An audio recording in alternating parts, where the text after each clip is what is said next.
मूकं करोति वाचालं पंगुं लंघयते गिरिं यत्कृपातमहं वन्दे परमानन्दमाधवं गोविन्ददेवं रतिनां वरिष्ठं लब्धप्रतिष्ठं हरिभक्तिनिष्ठं ज्ञानेरगण्यं कृतभूरिपुण्यं विद्वद्वरेण्यं सततं स्मरामि मनसा स्मरामि।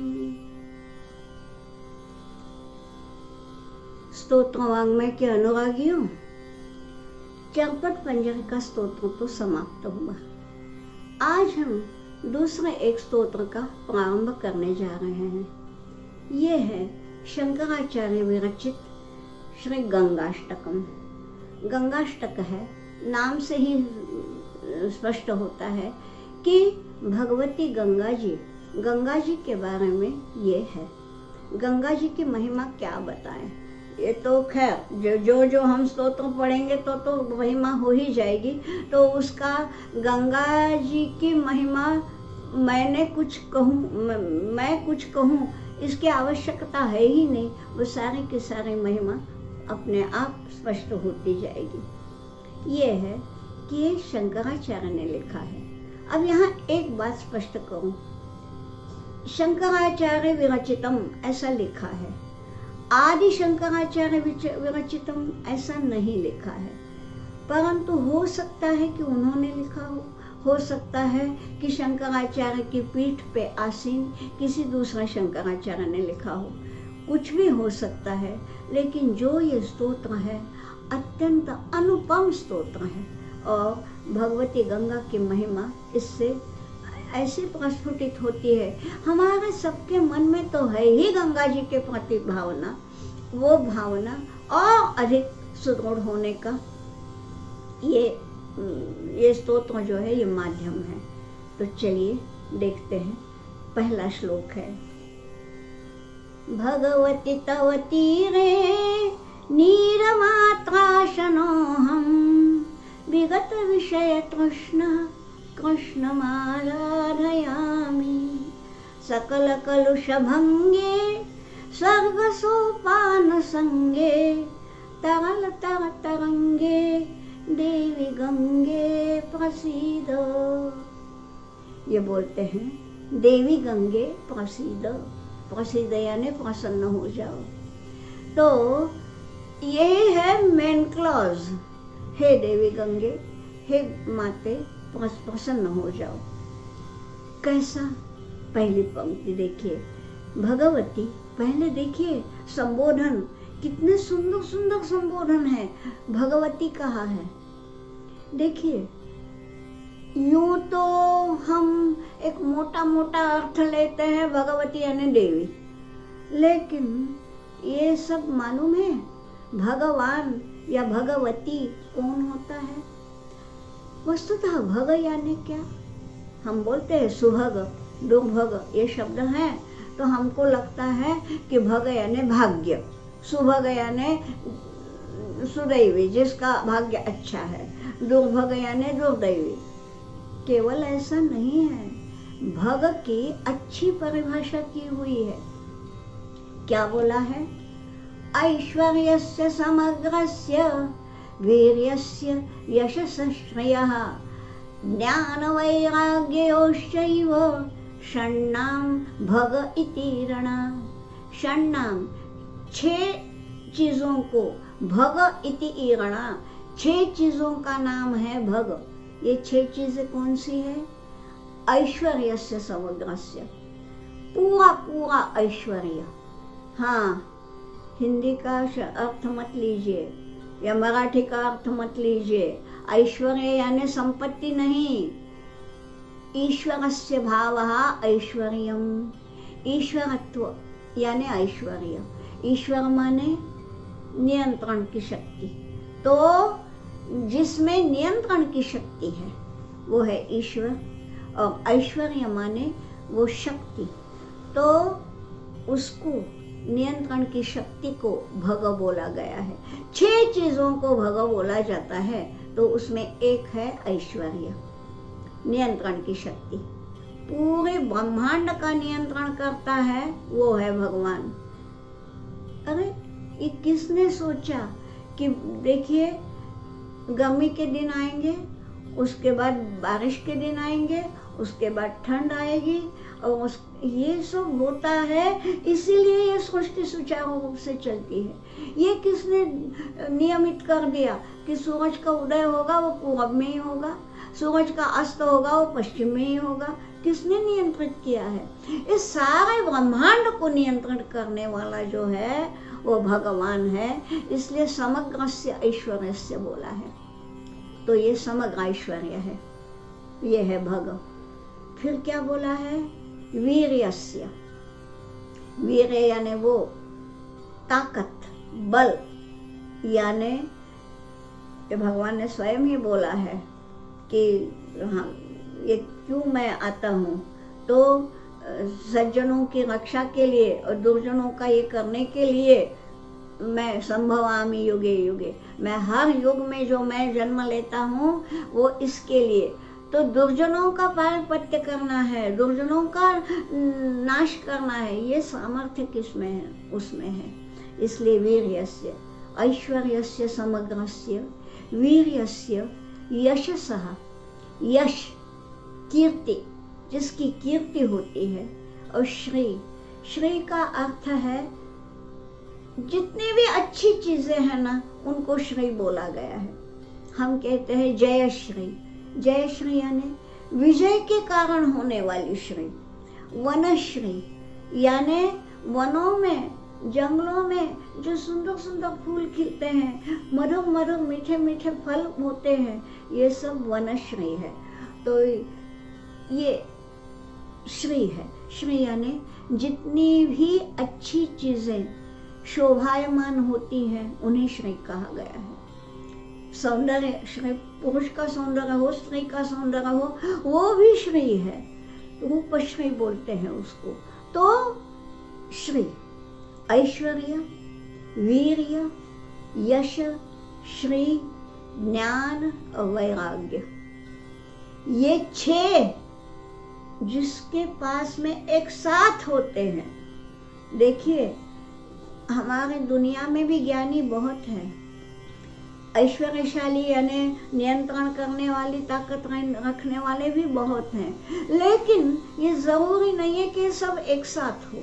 ये सब एक साथ जहाँ होता है वो है सब एक साथ रहना यानी भग, और ये जिसमें है वो भगवान या भगवती। यहाँ पहला ही शब्द है भगवती, गंगे। हे गंगे तुम भगवती हो, तुम में ये सारी ताकत है। वो कैसी है वो आगे आएगा, इसलिए अभी नहीं बताती।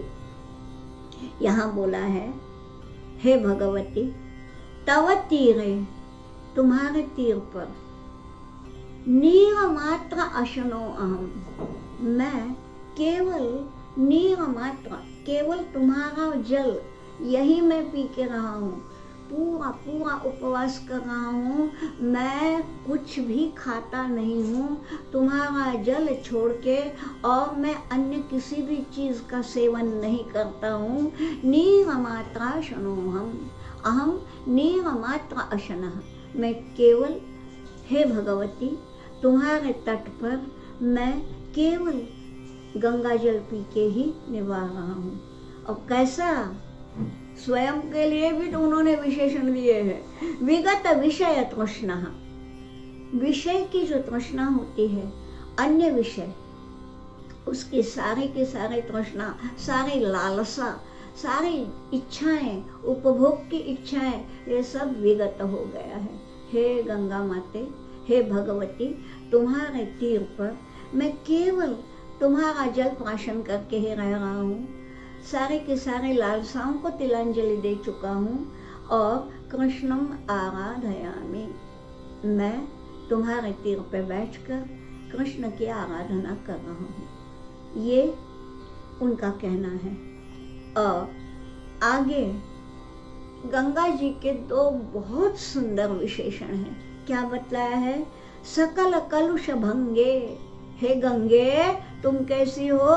सकल कलुष भंगा हो, यानी जितने भी कलुष व्यक्ति में होते हैं। जैसे मैंने बोला ना कि श्री बोलने से सारी तरह की अच्छाइयों का बोध होता है, कलुष कहने से सभी प्रकार की बुराइयां, उसमें विकार आ गए, पाप आ गए, प्रमाद आ गया, गलतियां आ गई, यानी जितना भी जो नहीं करना चाहिए वो सब जो है उसको कलुष कहा है। गीता जी में उसको कलील शब्द से बोला है, कीचड़ है सब ये। अब आपने गीता का सुनेंगे तो वहाँ कलील शब्द पर जो है सब व्याख्यान आप सुन ही लेंगे। तो सकल कलुष भंगे, हे गंगे तुम कैसी हो? तुम्हारे पास जो आता है, तुम्हारे जल में जो स्नान करता है, तुम्हारे जल का जो प्राशन करता है, उसके सारे विकार ही नष्ट हो जाते हैं। तो इस गुलाब राम महाराज का एक पद है, उन्होंने ये बोला है कि देखिए गंगा जी में क्या है कि तुम गंगा जी में स्नान करो तो हो सकता है उसके पहले कुछ पाप किए भी हों, लेकिन गंगा जी में स्नान करने से सारे के सारे पापों का निपटारा हो जाता है। यानी क्या? भूतकाल के पाप जो हैं वो नष्ट हो गए। वर्तमान काल में तो पाप कर ही नहीं रहे हैं क्योंकि गंगा जी में स्नान कर रहे हैं। भविष्य काल में नहीं करेंगे, किसने सोचा? इसलिए प्रतिदिन गंगा जल में स्नान करो ना।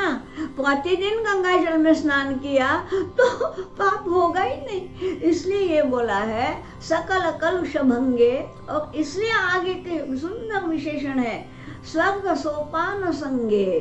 तुम सोपान हो, सीढ़ियां हो, कहाँ तक जाने की? स्वर्ग तक पहुंचने की। स्वर्ग तक पहुंचने की सीढ़ी वही है गंगा जल। दुर्दैव की बात यह है, आपको एक बात बताऊं, जो कोई ये सुन रहे हैं अच्छी तरह से इसको मनन कीजिए। ये मैं नहीं कह रही हूँ, हमारे गुरु जी का कहना है कि जो भी गंगा स्नान करता है कभी भी वहां साबुन नहीं लगावे। लोग करते हैं, साबुन ले जाते हैं अपने साथ, गंगा जी में स्नान करेंगे, साबुन रगड़ेंगे बदन पे, और वो सब साबुन का जो फेन है वो गंगा जी में बहाएंगे। गंगा जी को कलुषित करने का इससे और क्या? अरे किसी ने बोला है, मैंने तो नहीं देखा मगर किसी ने देखा है, अपने ढोर भी वहाँ धुलवाते हैं, गायों को भैंसों को वहाँ ये करते हैं। अब गाय है, भैंस है, भले ही गौ माता है, लेकिन खड़े खड़े वो कुछ भी कर सकती है। ठीक है, गोमूत्र भी पवित्र है, गोमय भी पवित्र है, लेकिन ये सब गंगा जी में गिरता है ना। ये ऐसा नहीं करना चाहिए। और इससे सबसे बड़ा पाप तो वो है कि कारखानों से जो आता है दूषित जल, वो सब का सब गंगा जी में बहाया जाता है। ये बताया गया था, ये कोरोना काल के पहले की बात बता रही हूँ, उसके बाद का मुझे मेरे पढ़ने में नहीं आया अभी का रिपोर्ट, लेकिन तब बतलाया था कि केवल 2% जल गंगा जल है, 98% जल प्रदूषित हो चुका है। इतना होने के बावजूद आपको मालूम है कि गंगा जल आप घर में ले आइए। मेरे घर में है, मैं तभी गई थी, सन 18 की बात है, सन 18 की बात है। तब से जो लाई हूँ गंगा जल, वो अभी तक उतना ही पवित्र है, उसमें कोई कीड़ा नहीं आया। केवल 2%, सोचिए 98% उसमें कलुष है। यहाँ ये बोला है सकल कलुष भंगे।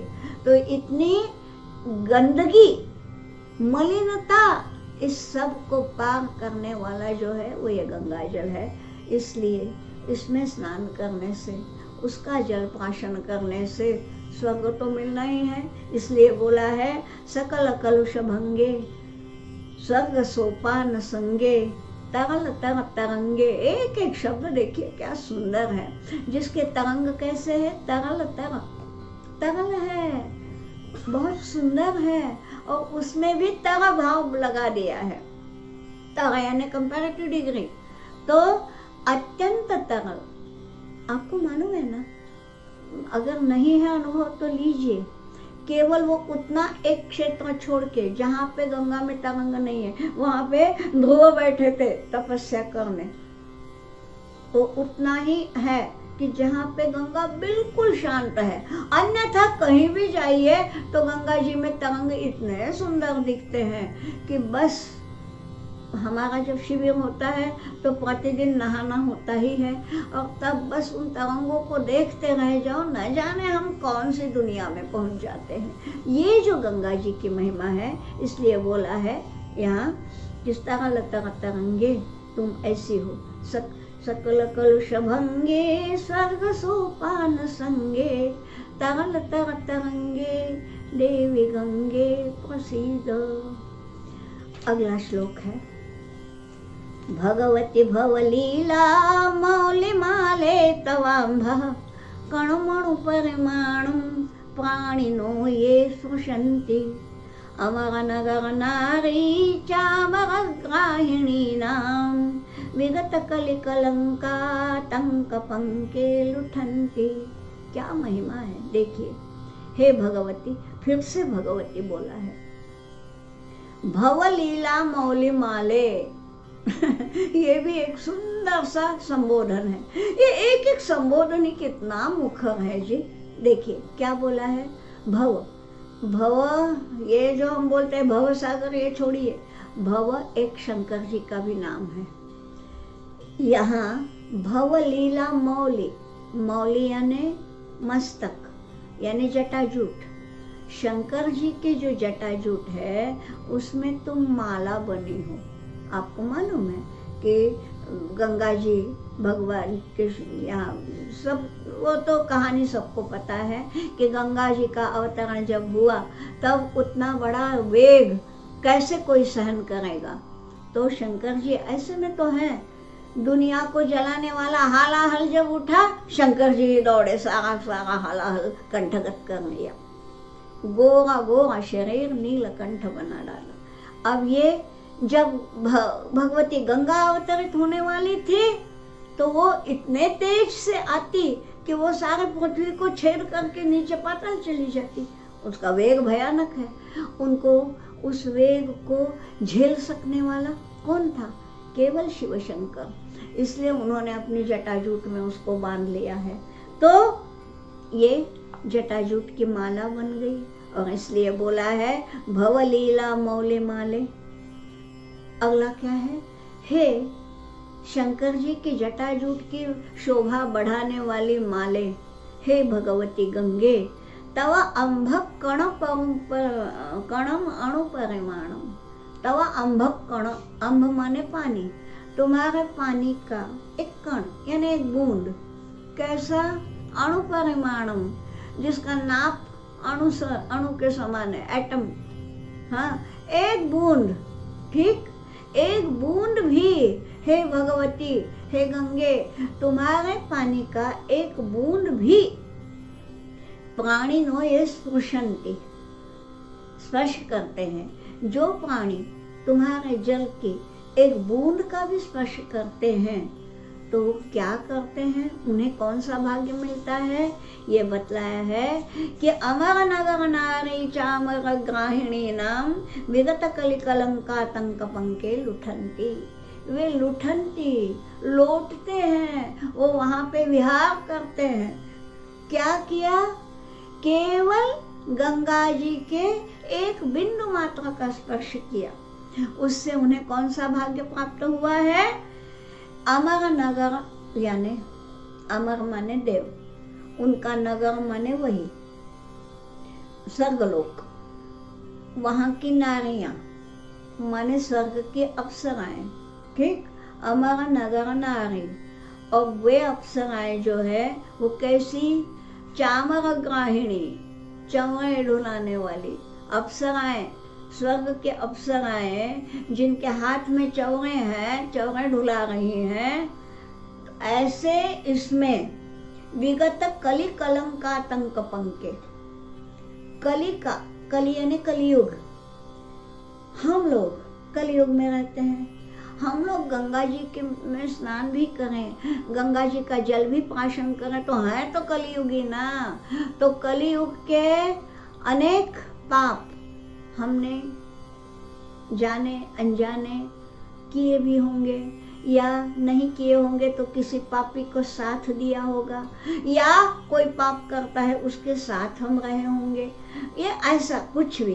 तो कली कलंक, कली के जो कलंक है, जो दोष है, उसका आतंक, कलियुग के कलंकों का जो आतंक है, यहाँ बोला है कली कलंक आतंक, और उसका पंक, पंक माने कीचड़। तो कलियुग के जो अनेकों अनेकों पाप हैं, उन पाप रूपी जो कीचड़ है वो विगत, वो कीचड़ धुल जाता है। देखिए, स्नान करते हैं तो हमारा बदन का मैल धुल जाता है, लेकिन हम गंगा जी में स्नान करते हैं तो कली का कलंक जो है वो धुल जाता है। इसलिए बतलाया है कि कली कलंक आतंक पंके, वो जो कीचड़ लगी है हमारे बदन पे जो दिखती नहीं है, यूं कीचड़ लगे तो धब्बा दिखेगा शरीर पे, लेकिन कोई पाप किया है तो देह पर धब्बा नहीं लगा है, मन कलंकित हुआ है, वो भी धुल जाता है। इसलिए बोला है कि विगत कली कलंक आतंक पंके। ये कौन से इसका है, ये विशेषण किसका है? स्वर्गलोक का। कि स्वर्गलोक में जहाँ पर कली का आतंक पंक है ही नहीं, विगत है, ऐसे स्वर्गलोक में अमर नगर नारी यानी स्वर्गलोक के अप्सराएं जहाँ चौरे ढुला रही हैं, वहाँ पे वे लोग निवास करते हैं, लुठनती विहार करते हैं। ये कौन लोग हैं? केवल अणु परिमाणम कणम ये स्पृशन्ति। हे भगवती, तुम्हारे जो ये है जलधाराएं हैं ऐसी पवित्र हैं कि उस पवित्र जलधारा में, उस पवित्र जलधारा के एक कण का भी स्पर्श हो जाए तो उनको स्वर्ग की प्राप्ति हो सकती है। फिर एक श्लोक में उसका पूरा पूरा वर्णन किया है। क्या श्लोक है देखिए। ब्रह्मांडम खंडयन्ति हर्षिरसि जटावल्यमुल्लासयन्ति स्वर्लोकारापतन्ति कनकगिरिगुहा गण्डशैलात् स्खलन्ति क्षोणीपृष्ठे लुठन्ति दुरितचयनिर्भरं भर्त्सयन्ति पाथोधिं पूरयन्ति सुरनगरसरित् पावनी नः पुनातु। ये फिर से प्रार्थना है, पुनातु। पुनातु यानी पवित्र करें। किसको? मुझे अकेले को नहीं। नह, नह यानी आसमान, नह यानी अस्मत् शब्द जिनको मालूम है उन्हें ये मालूम होगा। हमें, नह यानी हमें, नह पुनातु, हमें पवित्र करें। ये पवित्र नदी हमें भी पवित्र करें। ये मेन क्लॉज है। सुवनगर सरित पावनी। हम पहले चौथी पंक्ति ले रहे हैं। चौथी पंक्ति के शब्द हैं सुवनगर सरित। सरित यानी नदी। ये कहाँ की नदी है? सुवनगर की, देवभूमि की। आपको मालूम है ये जो है ना ऋषिकेश, हरिद्वार, इस सब उत्तर परिसर को देवभूमि कहा जाता है कि वहाँ पे गंगा जी का साक्षात्करण होता है। तो यहाँ सुवनगर सरित बोला है, यानी सुवनगर यानी देवलोक। देवलोक से ही तो आई, यहाँ आई तब उसको नाम गंगा मिला है। बहुत बड़े नाम है भला, भगीरथ लेके आया इसलिए उसका नाम हुआ भागीरथी। और जिसका जो गमन करने को लगाती है हमें, कि जिसमें स्नान के लिए गमन किया तो हमारा स्वर्ग का रास्ता खुल जाता है। इसलिए गंगा,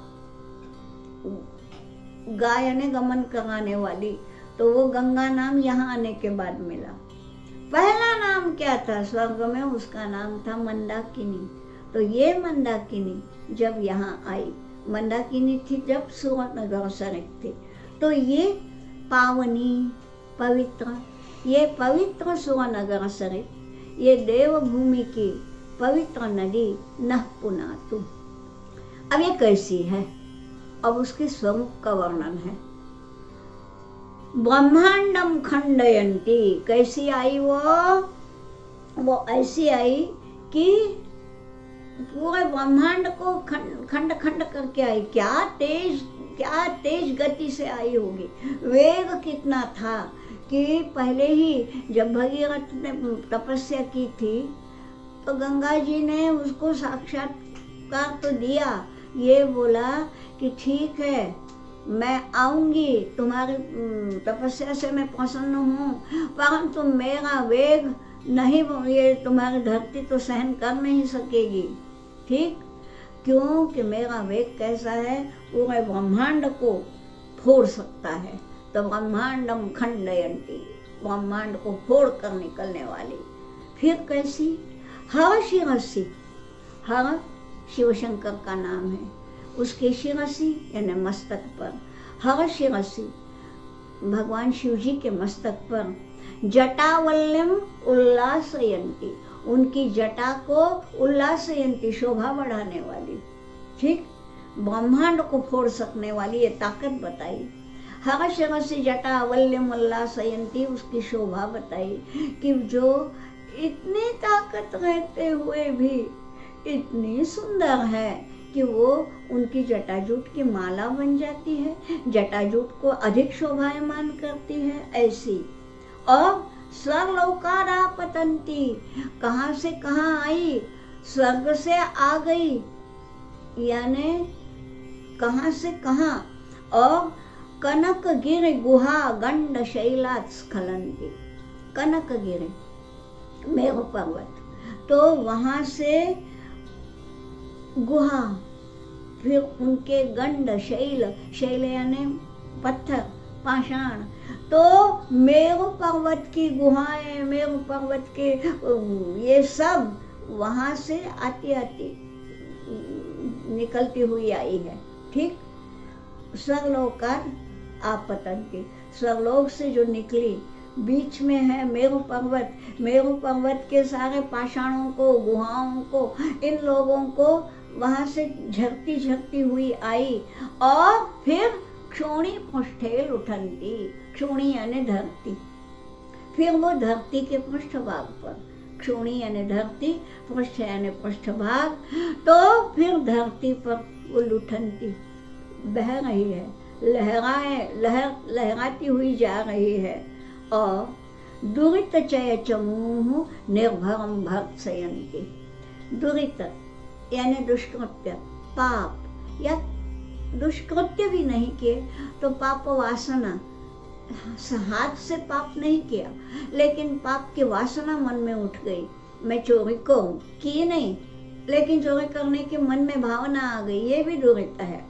तो ये दुरित चय, चय यानी समूह, संग्रह, संचय, तो उसकी चमू को, ये जो पाप कृत्यों की भी अपनी अपनी सेनाएं होती है भला, ये जो विकार है ना, ये विकारों की भी एक सेना है, तो ये सेना आती है लड़ने मनुष्य से, मगर उस सेना को भर्त्सयन्ति, उस सेना को दूर करने वाली, यानी जो गंगा जी में स्नान करेगा, जो गंगा जल प्राशन करेगा, उसके पास किए हुए पाप तो धुल ही जाएंगे, परंतु पाप वासना भी मन में नहीं उठेगी, ऐसी उसकी महिमा है। और ऐसा करते हुए पूरा प्रवास बताया है कि स्वर्लोकार क्षोणी पृष्ठे, स्वर्लोकार आपतंती, क्षोणी पृष्ठे लुठंती। और फिर क्या हुआ, पाथोधिम पूरयंती, पाथोधि यानी जलधि यानी समुद्र, समुद्र को पूरयंती, समुद्र को पूरा बना दिया।